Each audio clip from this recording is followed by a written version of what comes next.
دست برداشتن به سوی خداوند است. نیایش کن به سوی خداوند تا خداوند است دعای تو را اجابت کند. و خداوند با آن همین معجزه‌ای که خلق کرده است انسان و در عقل و ذکاوت و در جسم او برابری داده است و اون ذاتی که این را خلق کرده است یعنی خود خداوند با هر دو اینها خداوند قسم یاد می‌کند. اگر انسان عقل دارد وقتی که این سوره را می‌خواند، وقتی که می‌بیند که خداوند برای چی با انسان و ذاتی که را خلق کرده است قسم یاد کرده ایستاده است، رجوع می‌کند بار دیگر با آموختنی این جسم زیبای انسانی. در این جسم آنقدر حکمت آموخته است که ما از ابتدا این حیاتمان تا انتهایش اگر سر این انسان کار ببریم و کتاب‌های علمی بنویسیم بازم که میماند. اون صنعتی که خداوند در این انسان خلق است که این روزها این علمی که انسان کرده ایستاده است از 2000 کیلومتر میزند سوریه را با خاک و خون یکسان میکند. علمی است که در همین انسان درسته است، همین خالق همین انسان را خلق کرده است. چه مسلمان است، چه کافی. هزارها کتابخانه ها در داخل یک و اصطلاح روزت کشته جا میگیرد. همین هم علم همین بشری است.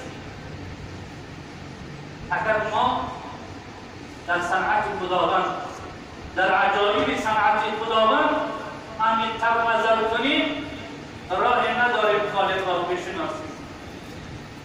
سینا یک عجیب سخنی دارد، میگوید که وقتی که طبیب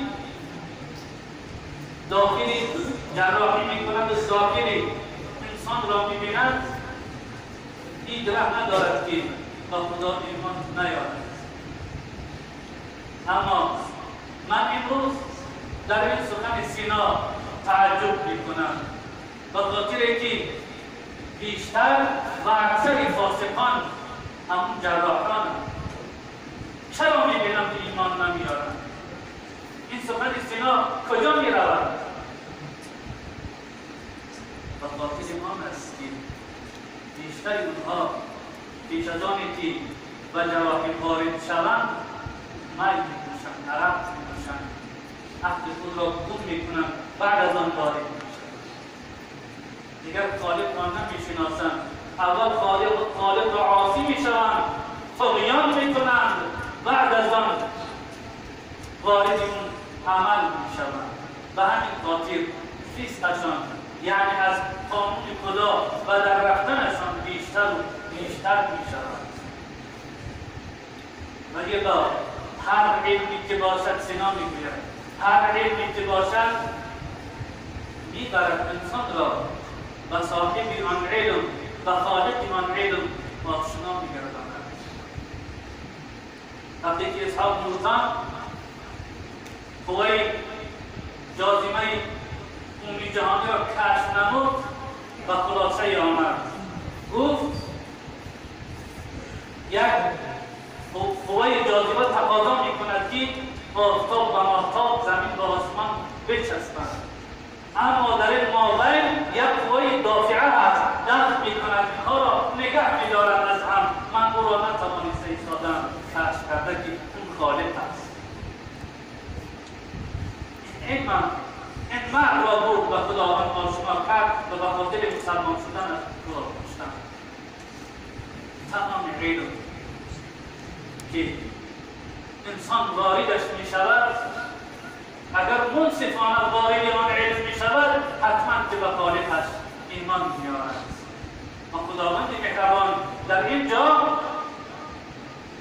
با 7 موجوداتی که مخلوقاتی که صنعتی عجایبی دارند خداوند قسم یاد کرده است. و الشمس و ضحاها و القمر اذا تلاها و نفس و ما سواها و السماء و النهار اذا جلاها و السماء و ما بناها و الارض و ما طحاها و نفس و ما سواها فالهمها فجورها و تقواها. یعنی بر روز و آفتاب، بر روز و آسمان و نفس و همه این 7 معجزه‌ای که خداوند در این سوره یاد کرده است قسم یاد می‌کند که ای انسان یک صنعت عجایبی است، تو به او برگرد و با عقل و ذکاوت در عمیق‌تر در اون نظر کن، تو خالق خود را می‌شناسی. و نفس و ما سواها فألهمها فجورها و تقواها. هفتمینش همین نفس انسان است. عجیب این است که خداوند میگوید قسم به همون نفسی که خداوند او را برابر یک خلقت منظم خلق کرد، فألهمها فجورها و تقواها، یعنی الهام کرد. ابن عباس رضی الله تعالی عنه میگوید که علمه، یعنی انسان را دانانی با واسطه پیغمبران راه بد را و راه راست را برای انسان‌ها داند.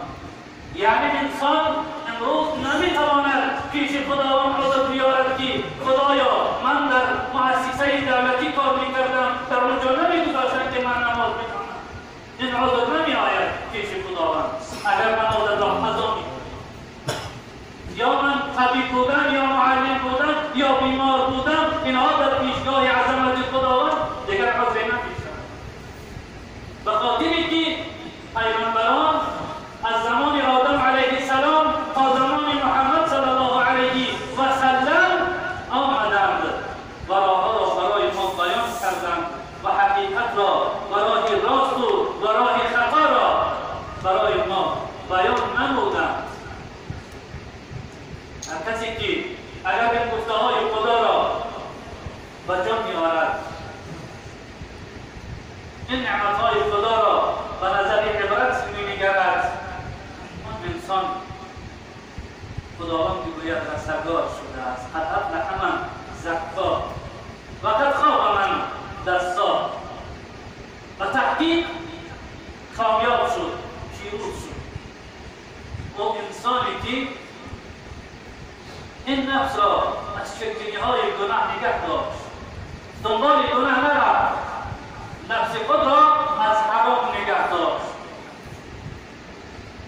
فرزندان خود را از راه بد نگه داشت.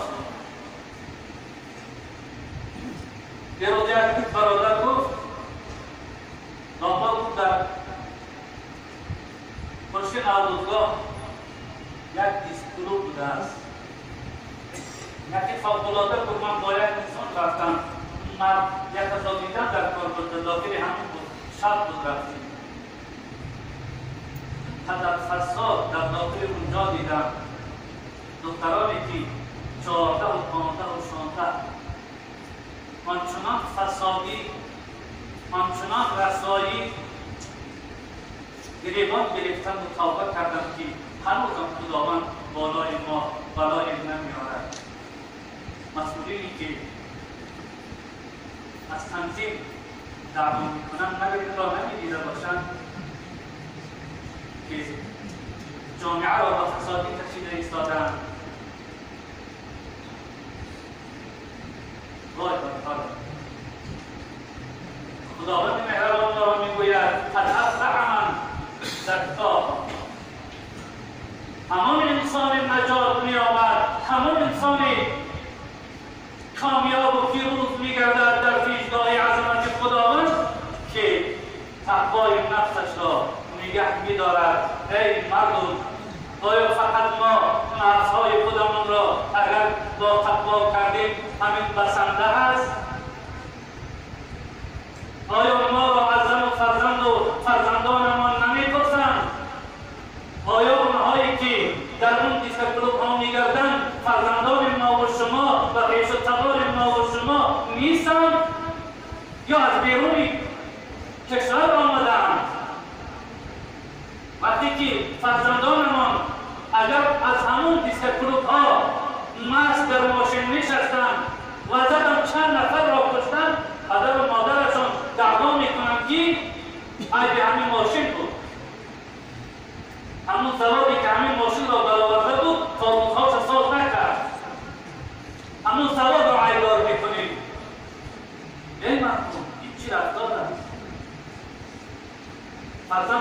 بیرحم نکن. فرزند من در ساعت 3 شب خانه می آید، فرزندش بیرحم نیست. مرد چند نفر را میزند میکشد، فرزندی او بیرحم نیست. دیروز در واسطه‌های رسانه‌های خبری خواندم در کدام باغ‌های شهر یک جوان در روز روشن در مابین مردم با یک دختر بوس و کنار می‌کرده است. یک کارگری که بود آمده است او را از این کارش منع کرده است. چیزی گفته است که در مابین مردم چنین بی‌آدابی می‌کنی، فردای دیگر از کار پیشش کرده‌اند و خاطر تو ناراحت کردی زمان. سبحان الله. آیا ما چنین مردمی؟ آیا همین عادت اسلام را یک سو بگذاریم؟ آیا همین عادت مردم شرق است؟ آیا دختران این مردم شرق حیا نداشتند؟ اسلام در جای خودش. باز مادر اون میگوید که پسر من با عروسش، سبحان الله، نه با عروس تاجیک را اینقدر شما پس بزنید. آنها عروس نیست، سخنی دیگر اون چیزهای دیگر اون دختران را میگویند. عروسی ما حیا داشت، عفت داشت. بی‌حیایی در حد کوچکی شد عروس. نمیدانم این مردمی مسلمان ما به کجا رفته ایستاده ایم. من نمیدانم که عاقبت ما و شما با این رفتارمان چی میشده باشد. خداوند رحم کند. خداوند با وجود همین گناهانمان به سوی ما نظر مرحمتی کند، به خاطری که رحمت خداوند غیر وسیع است. اما ای مردم مسلمان، صبر خداوندم تا جایی را ما را با آرامی نظر می‌کند زان که از حد بگذرد و رسوا شود.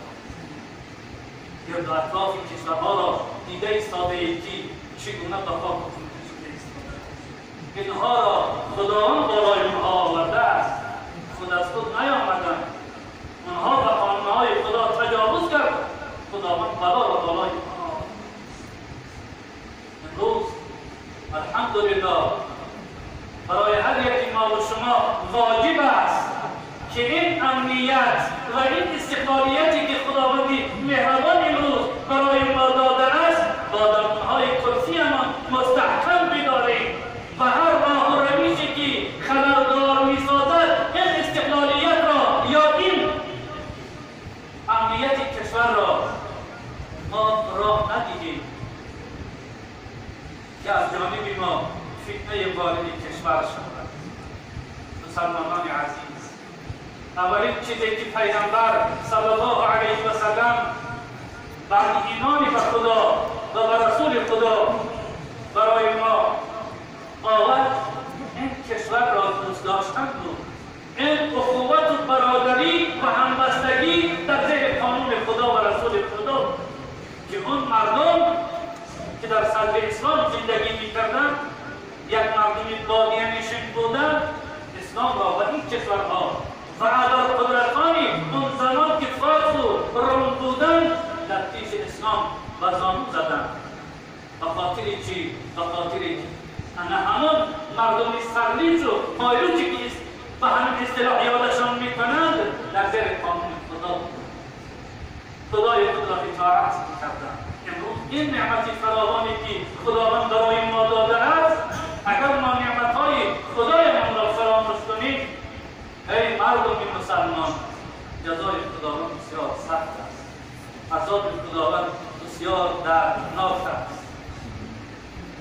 برای همین با خبر باشیم که فتنه‌های وارد کشور نشود. در رسانه‌های خبری خوندم که پرزیدنت کشورمان از همون کشتاری که قتل عام در برما شده است اعلام نگرانی کردند. می‌سزد که نگرانی کنند، به خاطر اینکه هر کسی که مسلمان است و در قلبش یک ذره ایمان دارد، از این قطعانی که مسلمانان شده ایستاده‌اند از این ناراحت می‌شود. مسلمانان عزیز، بر همه ما و شما واجب است که امروز در برابر اون ابرقدرتان، چه افغانستان باشد، چه سوریه و یمن و عراق باشد، چه برما باشد، که امروز خط عام شده ایستاده‌اند مسلمانان از دست بتپرستان. اون سلاحی اساسی که خداوند مهربان برای ما داده است، ای مسلمانان، او را ما به زمین گذاشته‌ایم، او را ما فراموش کرده‌ایم. امروز لازم است که با خود بیاییم و اون سلاح ما و شما که عالم را می‌تکاند، این دعای ما و شما امروز برای ما واجب است در دل شب بگیریم. هر کسی که مسلمان است ساعت‌های 20 کم، من صبح میدم لااقل ساعت 4 بگیر، 2 رکعت نماز بخوان، معول در حق کشور، در حق استقلالیت و امنیت کشور، بعد از آن در حق مسلمانان مظلوم دعا کن که برای واجب است. هر انسان پیغمبر صلی الله علیه و سلم میگوید و همین مسلمانان غمناک نباشد و به شادی مسلمانان خرسند نباشد، مسلمان نیست. از ای مسلمانان برای من واجب است و خدا قسمتان میدهم حتما امشب این کار را انجام بدید و بعد از آن صادقانه در پیشگاه عظمت خداوند بیستید و دعا کنید. بعد از آن انتظار اجابت دعا باشید.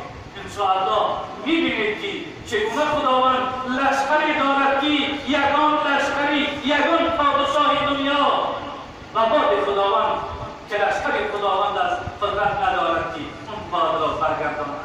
یا امروز با همون قدرتی که امریکا دارد نمیتواند اون باد، اون آبی که به کشورهای آماده ایستاده است اون را برگرداند.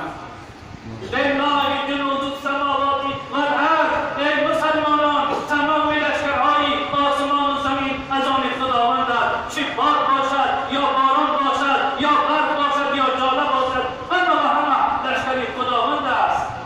وقتی که کافرین در کار درد میمانند، از کافری زودتری خودش اعانت استعانت طلب میکند، در حال او را سوریه را روسیه یاردم کرد. ای مسلمان، کدام وقت دست نیایش و سوی خالقت برداشتی که خداوند را اجازت نکرد؟ صادقانه و سوی خداوند دست نیایش بردارید، انشاءالله خداوند ما و شما را اجابت میکند. در این فرصت مناسب دعا میکنم که پروردگاری مهربانم امنیت کشور ما را حفظ فرما و اون دشمنانی که میخواهند در این استقلالیت ما خلل وارد کنند، پروردگارا دست اونها را کوتاه بگردان و فتنه اونها را بر سر خودشان بریز. ای پروردگارا و گناهان ما و زیاده رویهای ما مبین و ما را به گناهان خودمان هلاک مساز و اون مسلمانانی مستضعف و مظلومی که در برما در زیر فشار و در زیر قتل این بتپرستان هستند، اله العالمین لشکری آسمانی تو را به سوی اونها بفریز. ای پروردگار مهربانم، گناه از ماست اما رحمت تو وسیع‌تر است. ما را از این پیش امتحان مکن خدای مهربانم، به سوی ما نظر رحمتی کن خداوند مهربانم. امنیت را در کشورهای مسلمان نشین حکم فرما بگردان. پروردگار مهربانم، اخوت و برادری را در این کشوری اذیت کشیده و بلادیده ما باز هم مستحکمتر بگردان. خداوند مهربانم، در کشورهای همسایه ما افغانستان و عراق و سوریه و یمن امنیت را حکم فرما بگردان و دشمنان ابرقدرت را و خودشان گرفتار کن و لشکرهای خود را اله العالمین به سوی این ابرقدرتان بفریز که ما دیگر قدرتی نداریم. خدای مهربانم، تو گفتی که من دعا کنید تا من اجابتتان کنم. ای اله العالمین، بندگانت به سوی تو دست نیایش برداشتند. هذا منا دعا و نرجو منک الاجابه یا اله العالمین.